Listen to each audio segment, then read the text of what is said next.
Hello, everyone, and welcome to the Rachel Unpack podcast. I'm your host, Rachel Medina, and on this podcast, we talk about life's baggage. We basically unpack life's baggage together, and we talk everything from mindset to wealth to faith and all that fun stuff. And so today's topic is going to be a really interesting one. I'm going to warn you now. This is going to be a way out episode of the podcast because I am doing something that I've kind of hinted about doing for a long time, and then I drag my feet and I drag my feet and I drag my feet. But let me tell you something, I haven't just dragged my feet on this on the show.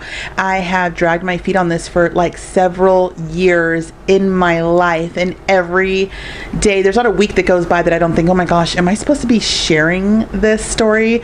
So want to hear it? Here it goes. Don't forget to follow me on social media at Rachel Medina 101, or you can follow the show at Rachel Unpacked. Okay. I am going to share with you the various times that I have had encounters with heaven, God, things of that nature. Okay? So prepare yourself, because the backstory on this is that with everything going on with COVID and the pandemic, people saying the pandemic, right? The pandemic, coronavirus, and all the, lockdowns and the world economy and all these different things, it is undeniable that we're going through some kind of major shift. It's not only historical, it feels spiritual to a lot of people. And I have been inspired by various young people, in their 20s that have taken to social media to really urge others to get closer to God and to be in prayer and things like that. I've been really inspired by it. They're sharing their dreams and visions and experiences that they've had, and I'm learning from this young generation that it is meant to be shared. So one thing I need to preface is that I was actually raised Catholic, but not religious in any way. I didn't really read my Bible growing up or anything besides my catechism when I was 10. I didn't really, I wasn't really spiritual in that way or religious or anything like that. So some of what I'm going to share with you, I'll be sure to mention that this was like before, I became, before I dedicated my life to Christ, or after. Okay. I'm going to start. I have so many, by the way, stories. And I'm going to start with one from my 20s, because the one that happened in my 20s was really profound. And when I shared it actually with my mother-in-law, she was the one who was urging me to tell the church. And I was like, yeah, no, I'm not going to be doing that. So let's get into it. So there is something that the Christian churches in the West here in the United States, because, and I say that because when you travel the world, you realize that the churches in other countries, they're Catholic, right?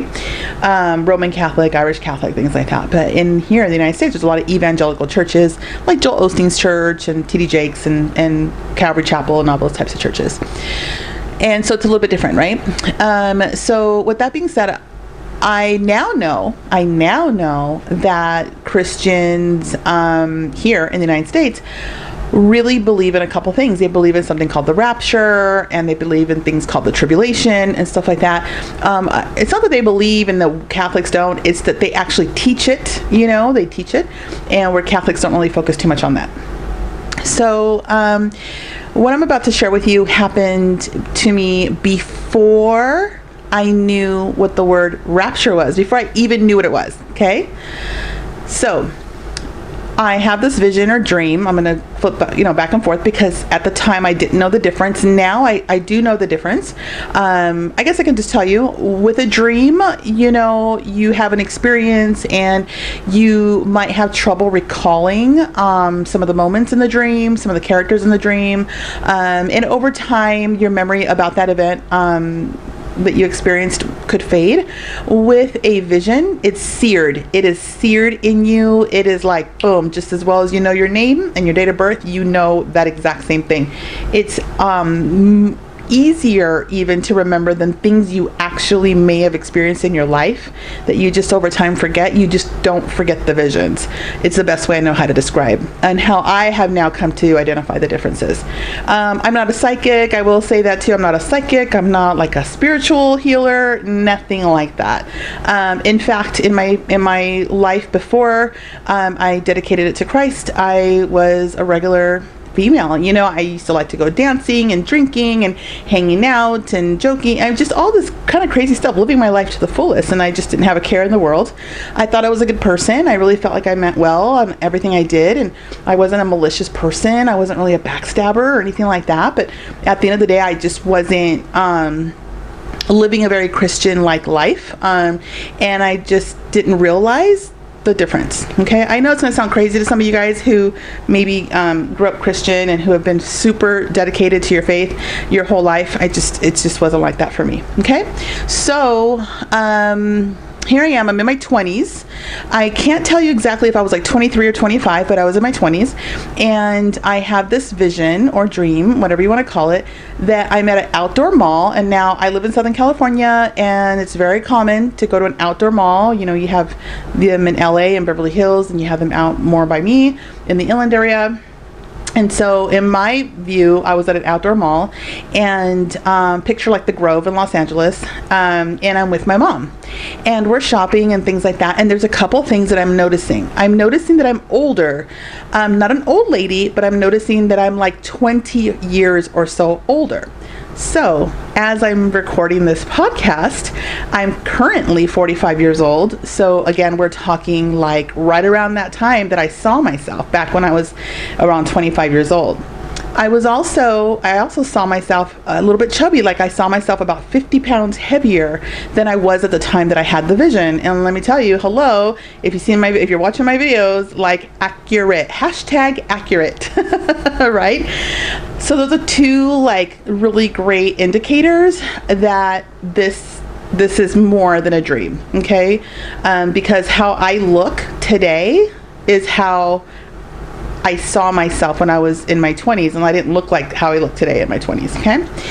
And we're walking around the mall, outdoor mall, and, you know, we're talking and, you know, just enjoying the day. It was a beautiful day in Southern California, and all of a sudden I happened to, like, look up, and I noticed that there's, like, a ceiling of just puffy clouds, like just clouds, like gray and white clouds for miles, and kind of low clouds. And it's like, oh wow. And I look up, and then all of a sudden I see a bright light, and the bright light pierced through the clouds, and it was like a spotlight, like a ray of light, and it was making like a figure 8 motion over the sky. And when I say a figure 8 like motion, like a spotlight, like a searchlight just swooping by in a figure 8 motion over like a huge like 50-mile span. So like when I saw the light like over ahead, I mean, I'm probably looking like 30 miles ahead or something, and then it swooshed its way back towards where we were.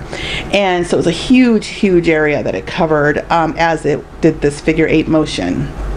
And then the light comes, and then it sort of passes by me, like it kind of grazes me, and when it does that, it takes my breath away. Now I didn't exhale. It's not like me like exhaling. No, it's like me looking up at it, and then it just like stole the breath that was in my lungs, and it just went like like it took it out, like it sucked it up or whatever.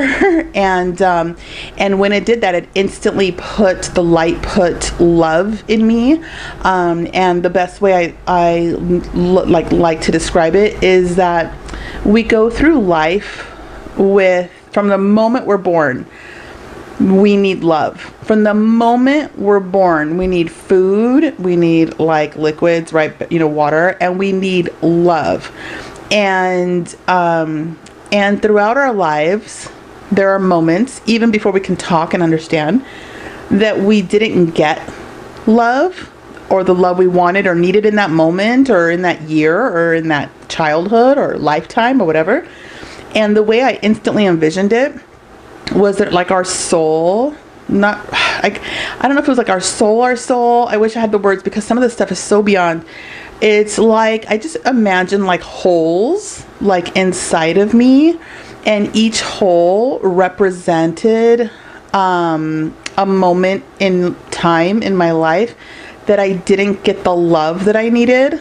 And so when the light came in, and when it passed through, it like came in.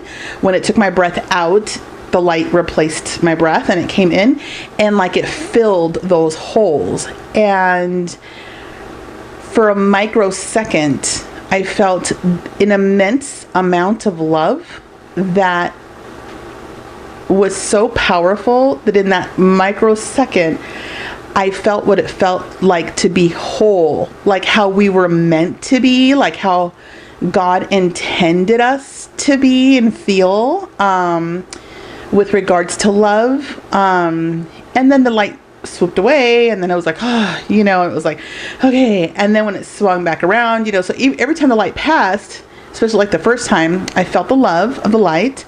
I was able to look into the light, and I was able to see that it was kind of a goldish hue, and it was a little bit sparkly, like a little, almost like dust floating around, but it's like little glittery things, and it had a scent. So the light smelt like flowers, but like very soft, like not too perfumey. It was like very subtle and soft and beautiful, like jasmine and like roses. But at the same time, I'm saying those words, right? I'm giving you the description, but there's nothing here on earth, I don't think, that actually is that or like compares to it. It's just the closest thing that I know of what to compare it to, but it's very beautiful. There's also music in the light, and it's almost like harpy and chimey, and just so beautiful, like this soft kind of music. And all this is like in an instant. Whew, just the light just passing by. All of this happens. And then, so I get excited. And I look over to look at my mom to tell her, like, oh my gosh, did you see that? Did you feel it? Did you hear it? Did you smell it? Did you, you know? And when I go to look at her, she's standing super straight, like super straight, like physically impossible straight, with her arms by her side, super straight, like her hands were pointing down, and her chin was lifted up, super like up, and her mouth was open and her eyes were open, and her face was facing the sky. And I was like, Mom, and I look at her, and then I see that everybody was like that, except, I mean, like everybody, it was like silence, and everybody was like that. They weren't consciously doing it. They weren't physically like, oh, I gotta stand up straight. No. It was like in an instant, that's just what they were doing. And it was almost like robotic or something. And then I saw a businessman in a black, like a really nice, like like Armani black suit, handsome businessman, and he was on his cell phone, and he had like a briefcase, and he's like, hello, what's going on? Hello. I mean, God, I could picture him so perfect. And I could see him in the distance, and he's like, hello. He's really confused. Like, what is going on? And I could see that he's not fully aware of like his surroundings. Like, he's not fully aware, like I am now in the process of becoming aware that like everyone's having an experience that we're not having. And then I see a little dog, like a little fluffy dog, like you would say like a little Pomeranian or like a little Yorkie or something like that, like a little tiny dog. And its owner obviously isn't holding onto its leash, so it's kind of running around in circles around the owner, and it's like barking, it's kind of yapping like burp, burp, burp, burp, and you just see the little leash kind of dragging behind it, and the dog's restless, like it doesn't know what to do. And so here I am at this outdoor mall in the middle of the day, around all these people who are standing there super erect, having an experience that I am not experiencing. To go, the level of sadness and regret that flooded me was absolutely insane. And I was doing everything I could to hold back my tears, and I was thinking of all the things that I thought made me a good person. And I was instantly, as much as I was like, but God, like in my head I was like, but God, I fed the homeless, or I did this, or it was like it would be squashed. Every single thing was like, nope, but this, nope, but that, nope, but you did this. And it was like, oh my God, like, I mean, so many things that I won't even get into. And so I was just standing there, and I then put my arms by my side, and I made myself very straight, and I put my chin in the air, my face up, and I kind of like try to open my mouth, and I instead of having my eyes open, I closed them to hold the tears, but I could feel the tears sliding down my face and going into my ears. And and I could kind of hear the light, so it was like swishing past, and then it kept taking my breath with my eyes closed, and it just kept going and it would take my breath, and I'd feel the love, and I'd hear it and smell it, and all the same things repeating. And then all of a sudden I started hearing like bodies like slapping on the concrete on the ground, because we're outside. And it was just like one after the other after the other. So I open my eyes to take a peek, and I see that their souls, like their bodies are dropping to the ground, but like the light would swish around that figure 8 and then stop, and then actually like beam, like beam down, and then like take the soul up of the person. I saw this happen to my mom as well.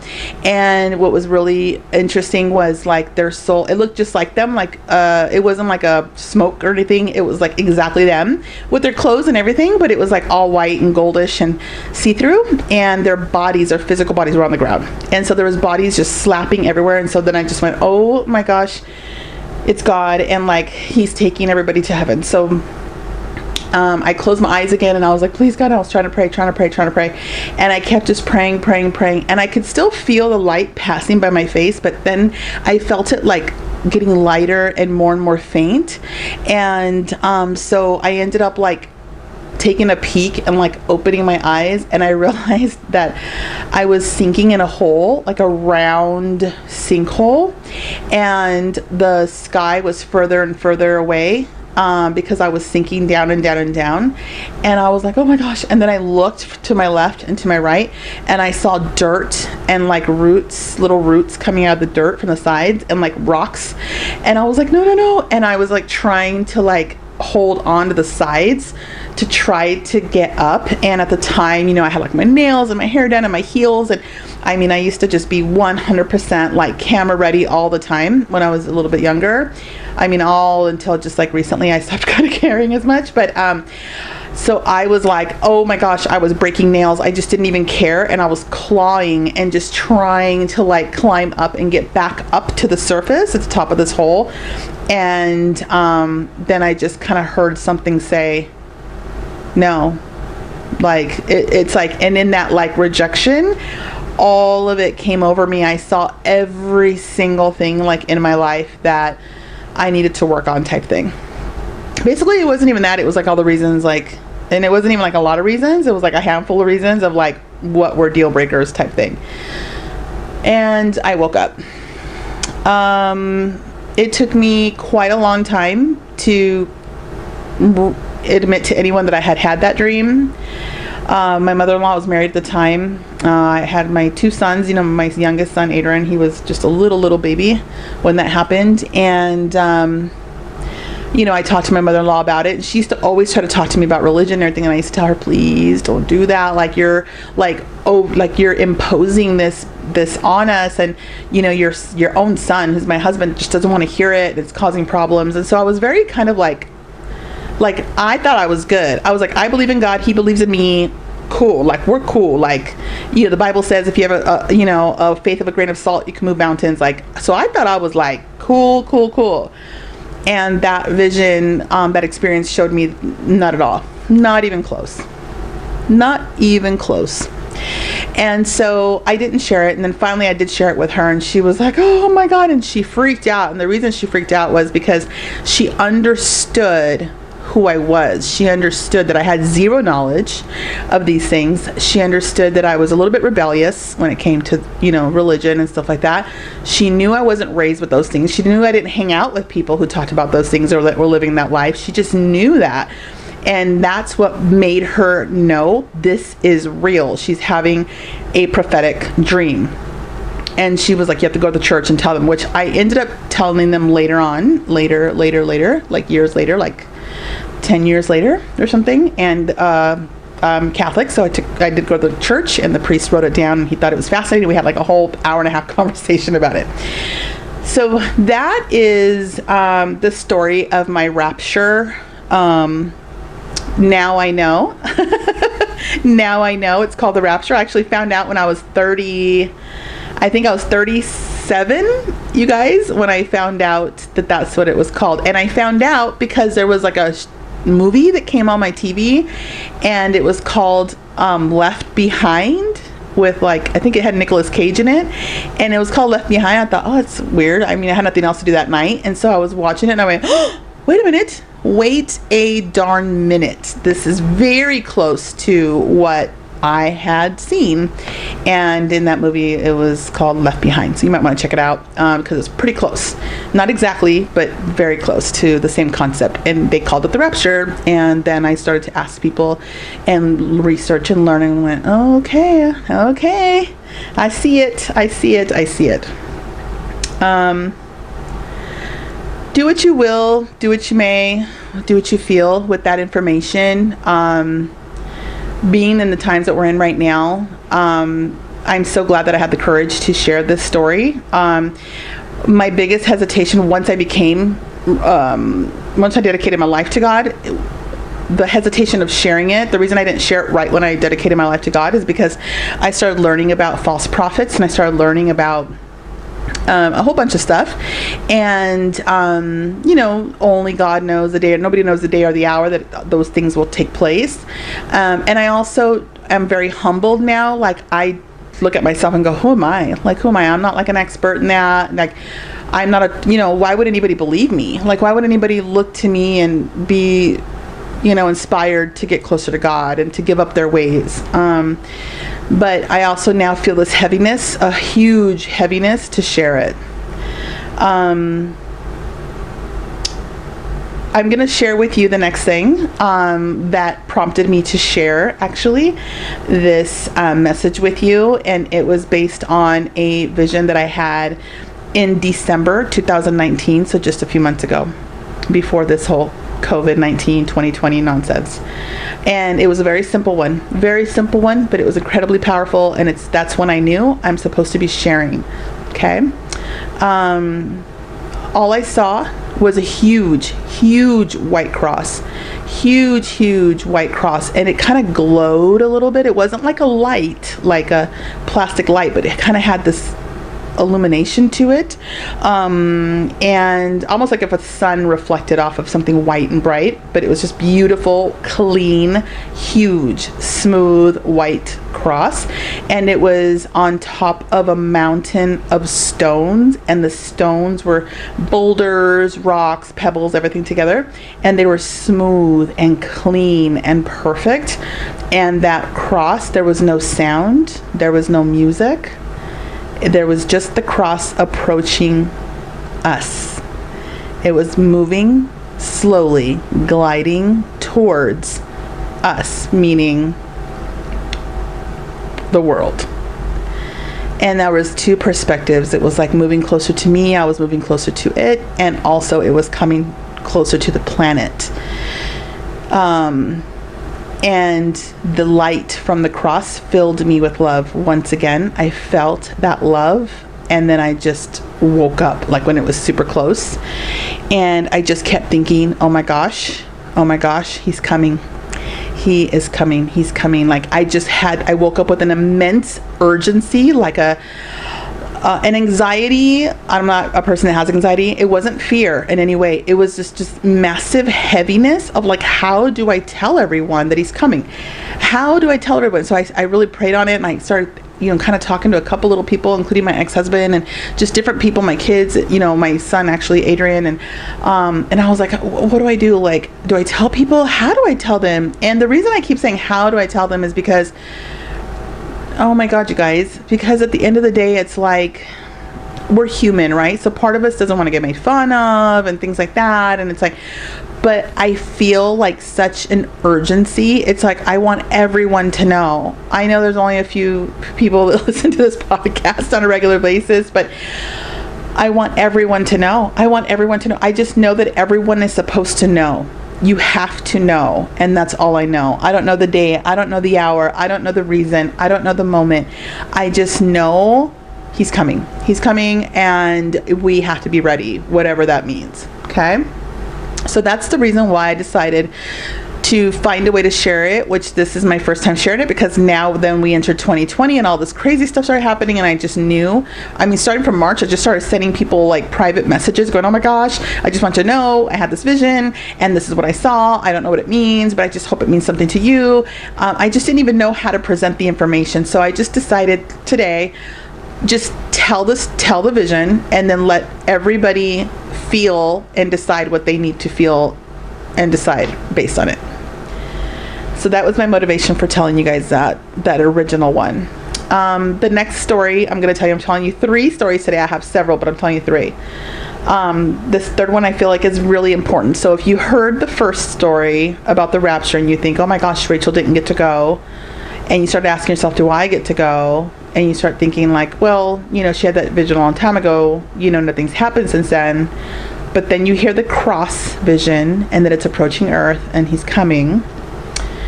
And now you may be asking yourself, am I ready? Would I be left behind? Would I get chosen to go? Am I like Rachel at first thinking, hey, I believe in God, he believes in me, and I'm good. Like, I'm a good person. I try my best to be a good person. Or are you falling short? The Bible says that we all fall short of the glory of God, right? We're all sinners. This next one is going to hopefully provide you the tools that you need. And let me tell you this story, and then you'll understand what I mean. So I had another vision, and this is like in between the very first one that I had in like my 20s, and then this is more like in my 30s, you can say. And what I saw was that I went up into the light. I was taken up into the light. So obviously, like, I passed away, and I went up into the light, and it was like a little bit like the movies, like a tunnel kind of light, just like a big bright light. And I was in the light, but I could like walk in it. Again, we're back to the glowy, golden, glittery light with love and soft music and flowers and all that smelling stuff, beautiful stuff. And I'm walking though in it, in the light, and I come out in the other side, and it's a big white place. It's beautiful. It's clearly like heaven. And there's all these people, I'd say like 50 to 90 people that are like beings, like see-through people and like spiritual people, and they are family members that I never knew. They're related to me, and I never knew them. Like it's like generations of families, of family members, and they love me so much, and I instantly loved them too, and I instantly knew them, even though we had not shared our lives together. Okay.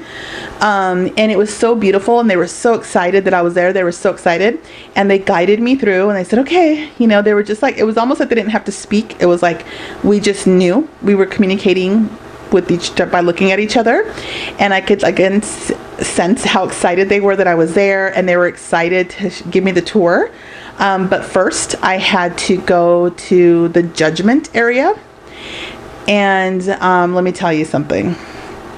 You are going to want to take notes on this, because this is like, this is it. You know, we think, oh my God, what is it going to take to get into heaven? And do I read my books, you know, my Bible, I mean, and do I go to church? I don't go to church. Do I have to go to church? You know, oh my God, can I cuss? Should I not be cussing? Like, you know, you might have a lot of questions, and just like I did. And so they take me to the judgment, and this is what I see. I'm in an area, space, it's like outdoors, but it's like heaven. So everything's white from top to bottom. It's beautiful. And on the left of this space is bleachers, like a small set of bleachers on my left, and on my right there's a small set of bleachers. And I am to stand in the middle. They guide me to stand in the middle. And the people on the left are sort of like elders. They're not related to me. They're heavenly beings. They're from heaven. And they're like with beards and white robes, and they're like judges almost. And they're like taking notes, some of them, or whatever. And on my right were all those family members. And they're like smiling, and they're excited for me to stand in the middle and face my judgment. So I stand in the middle, and all of a sudden this like smoke pops up, a wall of smoke. Or mist or something. If you've ever been to Disneyland and you've been to the Rivers of America and you've seen Fantasmic, it's like a wall of water that looks really like smoky and misty, and it plays these films. They play cartoons and Dumbo with music and all this stuff. And it's like, wow, that's exactly what I was standing in front of, but it wasn't water, like I said.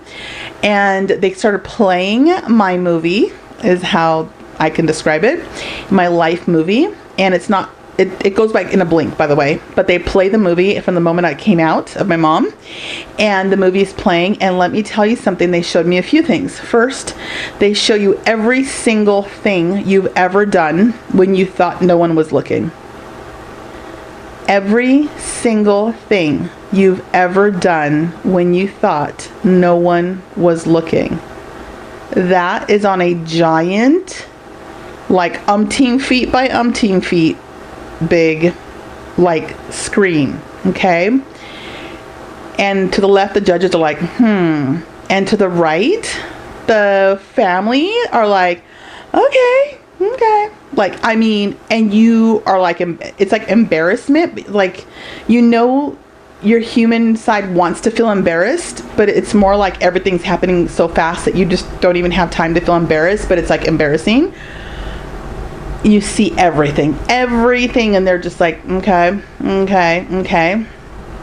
And then they show you all the ways that you hurt someone.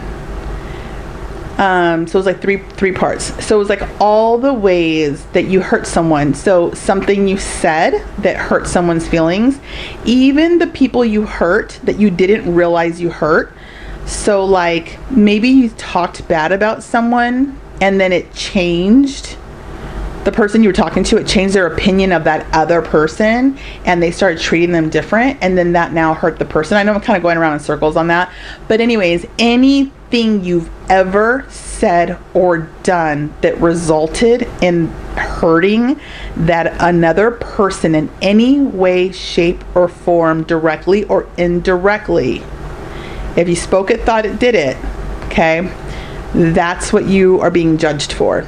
And when I stood there, I felt the pain. I felt the pain of each and every person. And I'm talking about the little girl in school who was like, oh, I like your shoes or whatever. And I'm like, I like yours too. Or, you know, I mean, I remember telling the little girl, like, I used to have shoes like you, but then my dad got a job. Like, I thought I was so funny, freaking just like, I was a mean girl from young, you know, just talking crap to kids just to get a laugh. And all my friends would be like, ha ha ha ha, you know.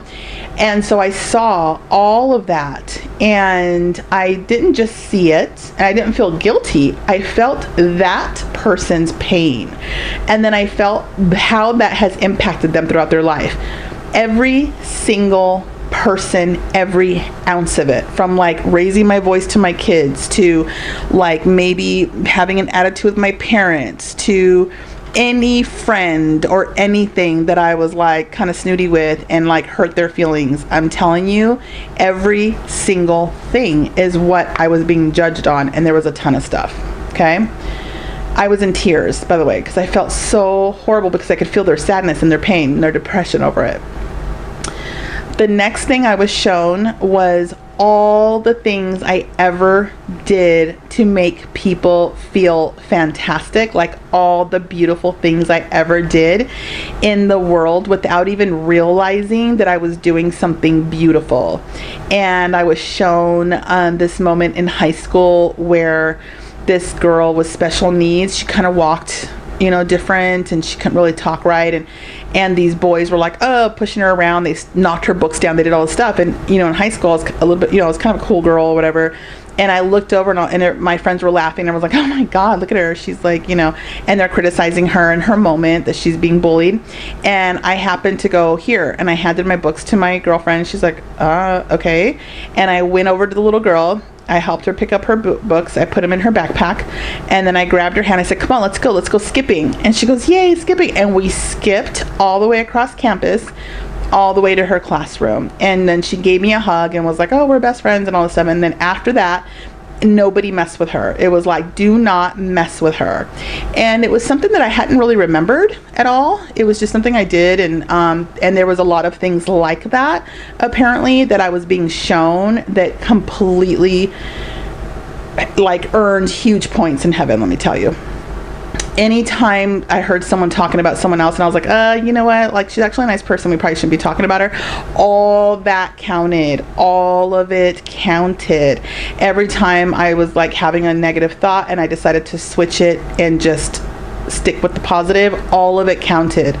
And so you know, that third leg of the judgment was really about my contribution to the world.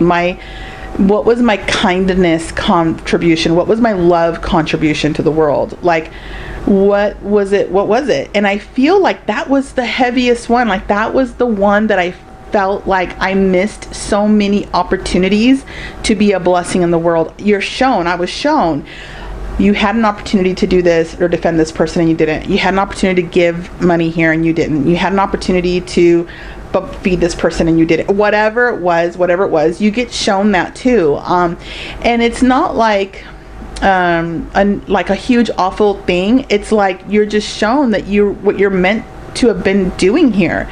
And it's not like chasing money, and it's not like looking fantastic and, being popular, and, it's not any of those things. It is, what is your love and kindness contribution to this world? What is it to humans? What is it? And so I was shown all of that, and then it was over, and I looked around, and the elders got up and they kind of nodded and they walked off the bleachers, and all the family and people that knew me, they all stood up and started cheering and they were applauding. And I just went, and I stood there crying and crying and crying, because it was really like an emotional experience to see all the pain that you caused, and then also to see all the missed opportunities that I had to mend relationships, and to really put love first, and to put relationships and kindness first over my own ego, my own pride, my own stubbornness, my own feelings, all of that stuff. And I just stood there and cried and cried and cried, and then I woke up and I snapped out of it, and it really taught me a lot. It taught me a lot, that vision that I didn't share with anyone either, unfortunately, until now. And so I really hope that you can take these 3 examples and that you can really just pray on them, that you can just really ask for discernment about these messages and to see how they apply to you. There's a reason why you're listening to this podcast right now. There's a reason why maybe you didn't listen in the past, and suddenly you're like, oh, you know what, let me take a listen to her podcast. I really, really believe that there are no coincidences, and you're meant to be listening to it. If only 5 of you listen now out of all the thousands of people, there's a reason why it's you, the 5 of you. And you can share this story if you'd like, or tag. My challenge was, I wanted to do this in a way that isn't about me gaining popularity or likes or follows or subscribers. I'm truly trying to do this in a way that is incredibly genuine and giving glory to God, and really bringing Jesus forward, and to let you know, like, it's all real. It's all real. It's all true.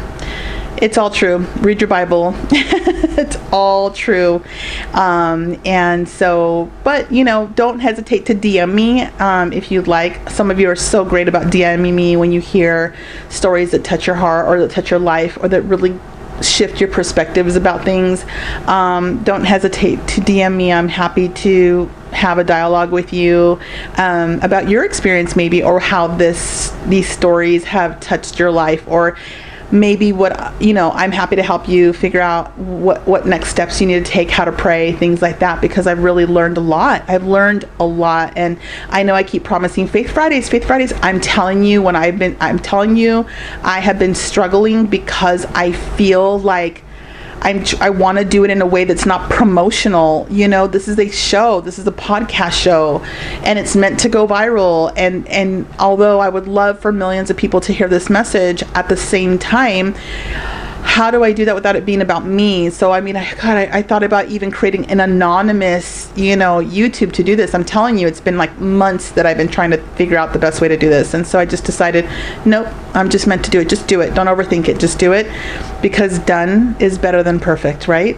So thank you so much for tuning in. I hope that you really enjoyed this episode. Have a wonderful week.